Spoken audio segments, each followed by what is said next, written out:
Hi, for those of you that don't know me, I'm Carly Wallace, a pelvic health physiotherapist and a mom of 3. Today I'm going to go through 4 tips for you that I had to use on myself and that I use on my patients in clinic to get back into jumping and exercise without peeing. Let's get started. So you're going to be able to use these tips right away, right into your next workout. We're actually going to do a little bit of a test, so by the end of the video, you're going to see how well they're working for you. Don't forget to hit the subscribe button so you don't miss any new videos. All right, I want you to test out right now. Pick the exercise that you have the most trouble with leaking. You're going to do as many repetitions as you can before that leak starts to happen. So jumping jacks, for example. You're going to do as many jumping jacks as you can before you start to feel that leak coming or before it gives you a little bit of leak. I want you to remember what your number is, and let's get into the tips. Okay, we're going to talk about the position of your ribs. And I've hiked up my shirt here so I can give you a little bit of a better idea of what I mean.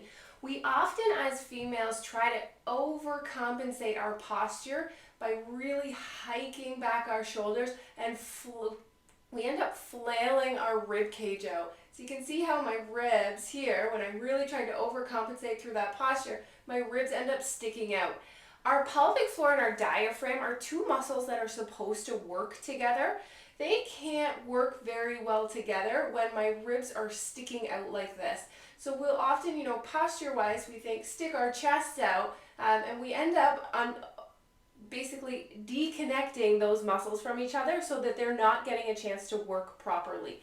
So our rib cage should actually be nice and flat through here. And this is one thing I always had to work on with myself during my workouts, is I would just run my hands along the front of my ribs to make sure that they're sitting in a down position, not sticking out through the front here where I can feel them poking. So when I'm doing an exercise like jumping jacks, we're so commonly jumping jack from here, my ribs sticking way out. There is no way your diaphragm and your pelvic floor are going to be able to connect to get that pelvic floor to work for you when it should be when you're jumping jack. So I want you to think about bringing those ribs down, okay? So from the side, my rib cage and my pelvis should be nicely stacked on top of each other rather than being out here like this. So rib cage down, now I'm going to do my jumping jacks. Okay, and see how well they can maintain staying stacked on top as opposed to when I'm back here. Okay, so check your rib position. Okay, we're going to talk about our posture while we're working out, and it's often not something that we really think about. As females, we tend to get a slouchy posture where our hips start shifting forward, our upper back is shifting back. We're kind of in a lean back position. And I often find you working out in that same position. Our pelvic floor is not at a great position to work properly when we're sitting in that position. It's often not that your pelvic floor is weak at all. It's just that it's not in the position where it can properly contract and relax during your workout. So often just by tweaking that position a little bit can actually help it work to keep you dry. So what we want to think about is doing a 10-degree forward lean at your ankles. So 10 degrees is not very much. So we're thinking about, if I'm standing up straight, I'm just going to come slightly forward. This should be the position that you're in when you're working out. So rather than, I find you doing your jumping jacks back here, leaning back, you're doing your high knees back here, leaning back, I want you to bring yourself a little bit forward, that 10-degree forward lean. You're going to jumping jack from that forward position.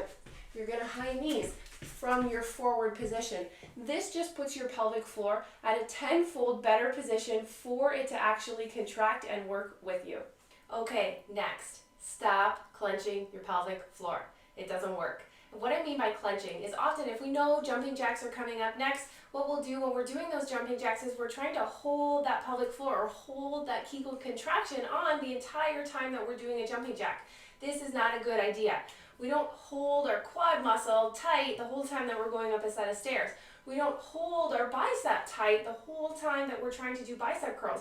It needs to contract, but then also relax. And so does our pelvic floor. It needs to be able to contract and relax as we move, and then also to save some endurance. So stop doing this, and we're going to get to the next tip, which is going to show you a better way.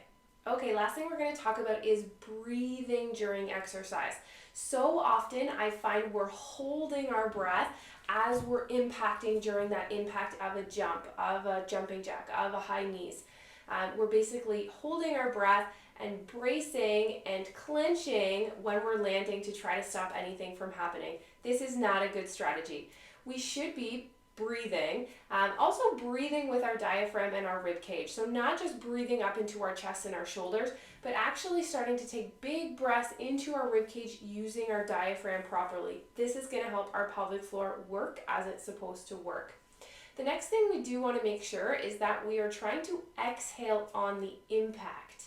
This can sometimes be a lot to think about during the initial stages, but once you get your body more coordinated, it becomes very natural, and it's our natural way for our pelvic floor to work for us when we're impacting. If you haven't checked out my video on 5 exercises to help with your high intensity impact, you should check that out now. So when we're exercising or impacting, not only do we not want to be holding our breath, but we want to try to exhale as we're landing. So for an example, in a tuck jump or that sort of scenario where I'm going to be impacting the ground, I want to exhale as I'm impacting, and that's going to help engage my pelvic floor for it to work for us when we need it the most. So I think jump, exhale as I'm landing. That's going to help to engage my pelvic floor as opposed to breath holding, which can actually end up putting downward pressure through your pelvic floor. Okay, we're going to redo our test that we did at the beginning and see how you did and see how much difference it can make with your leaking.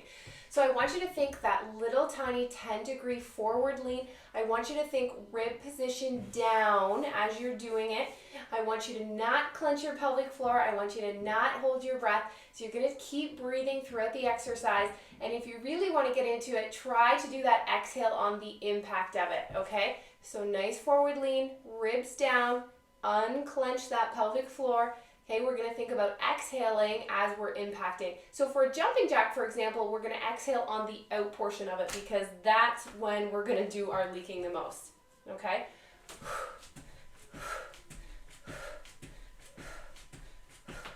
Okay, so I want you to test out. Let me know what number you got to before and let me know what number you got to after. Don't forget to hit the subscribe button so you don't miss any new videos. And don't forget to check out my other pelvic floor videos on pelvic floor exercises and tips and tricks.